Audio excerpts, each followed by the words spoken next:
Bienvenue et bonsoir Jean-Christophe Lagarde, merci d'être avec nous, vous êtes le président de l'UDI. La députée des Hauts-de-Seine, Frédérique Dumas, elle sera d'ailleurs chez Bruce Toussaint en direct à partir de 22h, quitte La République En Marche pour rejoindre l'UDI. D'abord, comment vous l'avez accueillie ? Évidemment à bras ouverts. C'est d'abord une députée que je connais puisqu'elle a un temps milité à l'UDI, mais au moment de la campagne présidentielle, elle est comme beaucoup de Français d'ailleurs. Certains avaient déjà eu des engagements, d'autres n'en avaient jamais eu. Elle a voulu s'engager en croyant dans une aventure collective.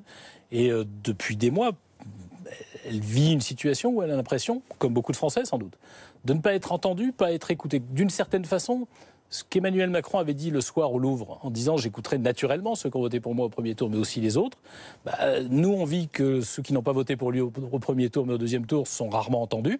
Et elle, qui l'a soutenu et qui l'a porté, n'a pas eu le sentiment d'être écoutée. Elle a eu le sentiment que ce pouvoir, finalement, ne tenait pas sa promesse de gouverner autrement. Elle va loin, hein.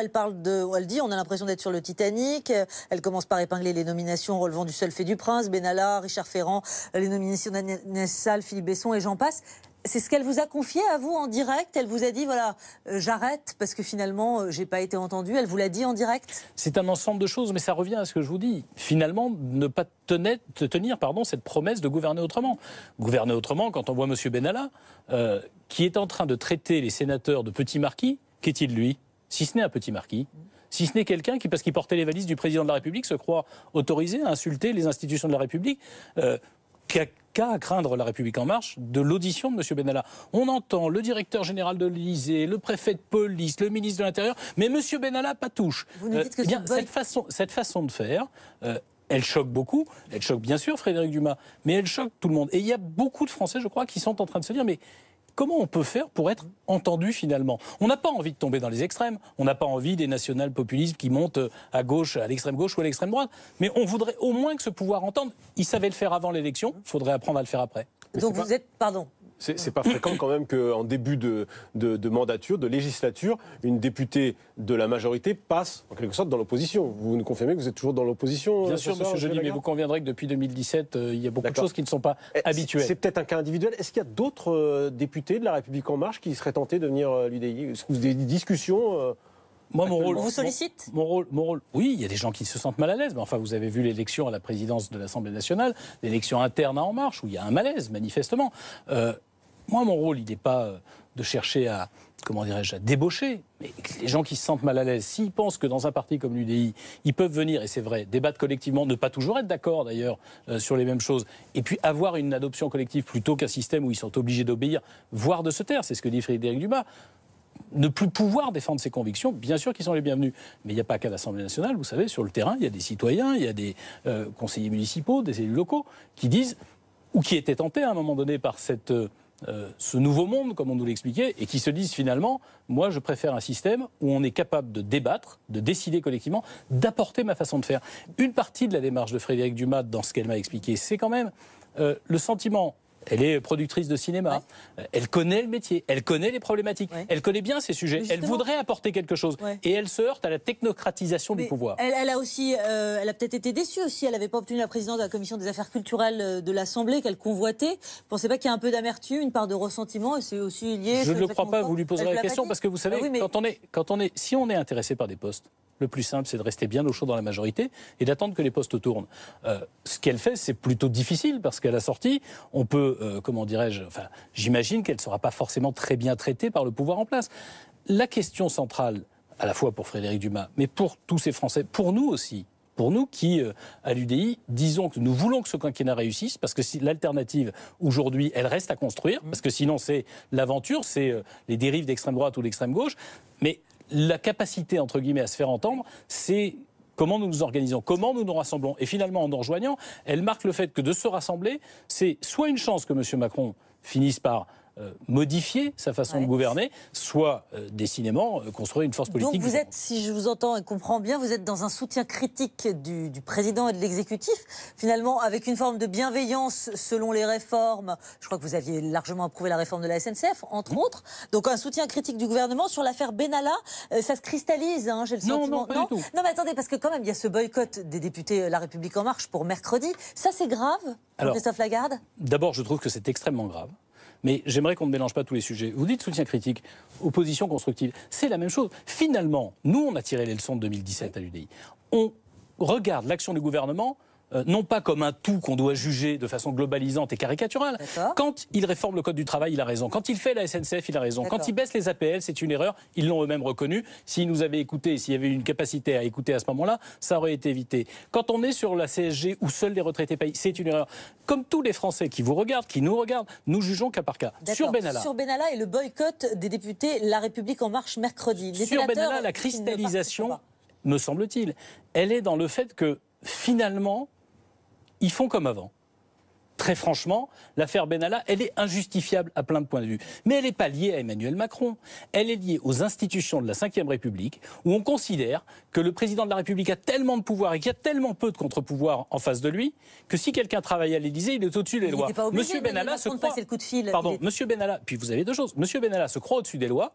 Il peut aller à la télévision, au journal de 20h, à TF1 pour expliquer ce que bon lui semble, mais il ne peut pas répondre aux questions des représentants du peuple. Et deuxième chose, les sénateurs de la République En Marche qui cherchent... Est-ce que c'est grave ce boycott ? Bien sûr que c'est grave, puisqu'ils cherchent à saboter une commission d'enquête. Ça veut dire qu'ils ont peur de quoi ?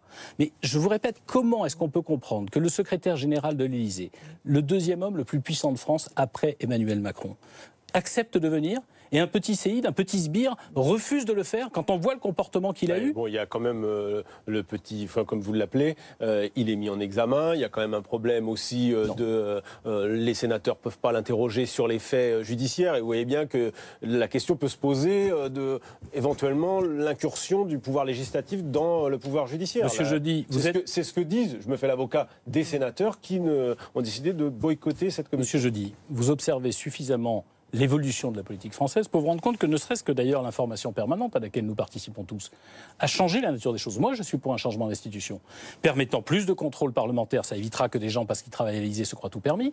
Mais plus aussi de capacité parlementaire, y compris dans ce domaine-là. Dans des grandes démocraties aux États-Unis, les commissions parlementaires, elles entendent des gens qui vont devant la justice. Où est le problème ?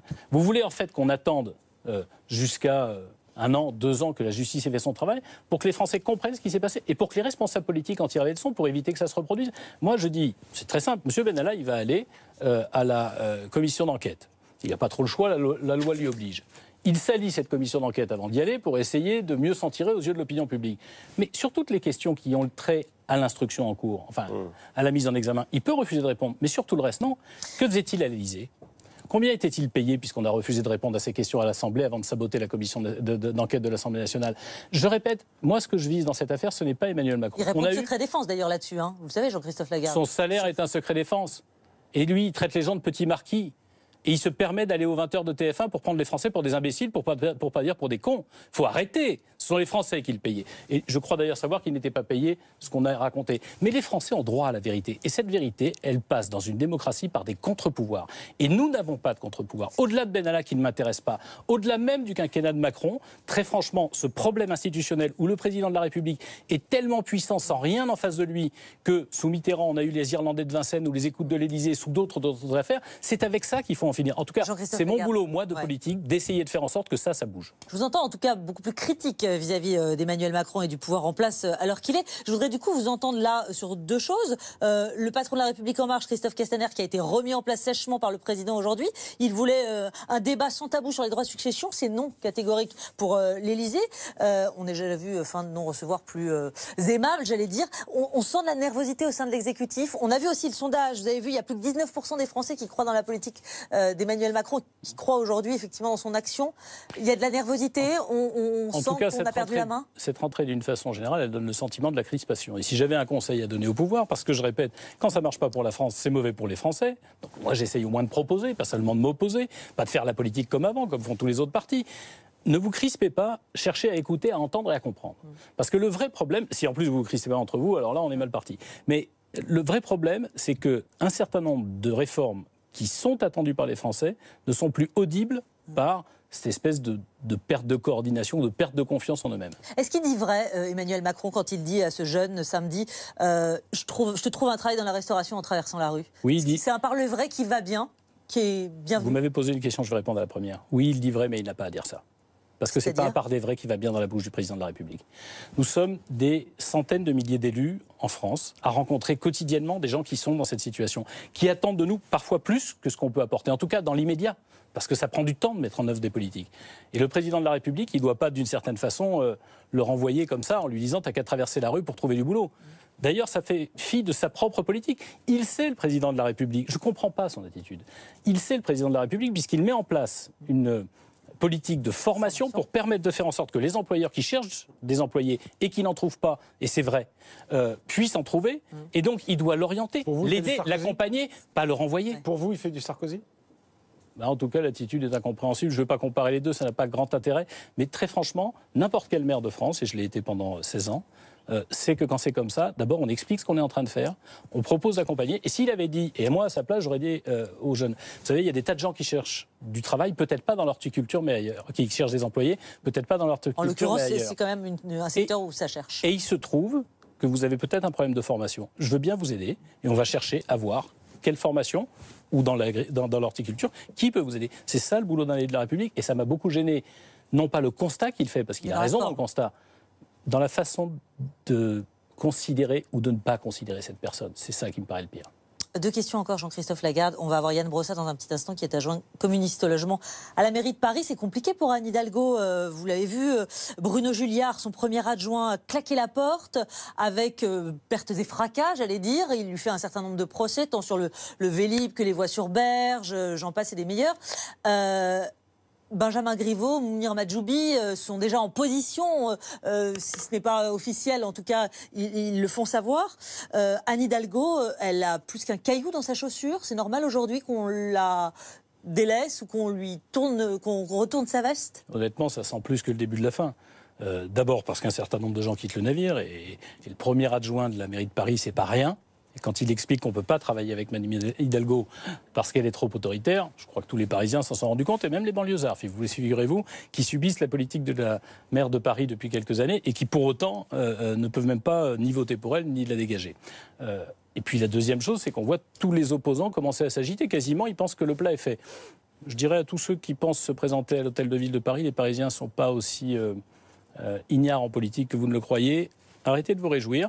Je pense qu'ils ont déjà une forte envie de faire ses valises à Mme Hidalgo, pas forcément de choisir un an et demi avant qui pourrait la remplacer. Yann Brossat va être avec nous dans une seconde. Une toute dernière question très rapidement. On est à 8 mois des européennes. Dernier sondage en date, La République En Marche donnée au coude à coude avec le Rassemblement National de Marine Le Pen. Vous allez du coup, quand vous lisez ça, faire liste commune avec La République En Marche? Moi, je me refuse absolument. Vous êtes à 4%. Ouais. Je me refuse, et à 2,5 il y a 2 mois. Mais je me refuse absolument à faire de la politique nationale dans l'élection européenne. Parce que ce qui est en jeu, c'est pas de savoir si Le Pen ou Macron seront au coude à coude ou l'un devant l'autre. Oui, mais il y a un enjeu. Non, pas du tout. Ce qui est en jeu, c'est est-ce que l'Europe va parvenir à s'occuper d'autre chose que de l'heure d'été. Monsieur Juncker, le président de la Commission européenne, n'a rien de mieux à faire en ce moment que de s'occuper de l'heure d'été. Dans le même temps, Monsieur Trump nous mène une guerre commerciale, nous dit avec qui on a le droit de commercer. Les Chinois nous rachètent des actifs stratégiques, des ports, des aéroports. Les Russes nous menacent tous les matins et font pression en permanence. Et l'Europe, qui est un moyen, avec 500 millions de personnes rassemblées, de peser dans ce monde où seules les grandes puissances vont défendre leurs intérêts, elle s'occupe de l'heure d'été. Donc même s'il y a cette menace, pour l'instant, ça ne vous... Mais parce que tout simplement le débat est abscon, le débat est absurde. À quoi ça peut servir?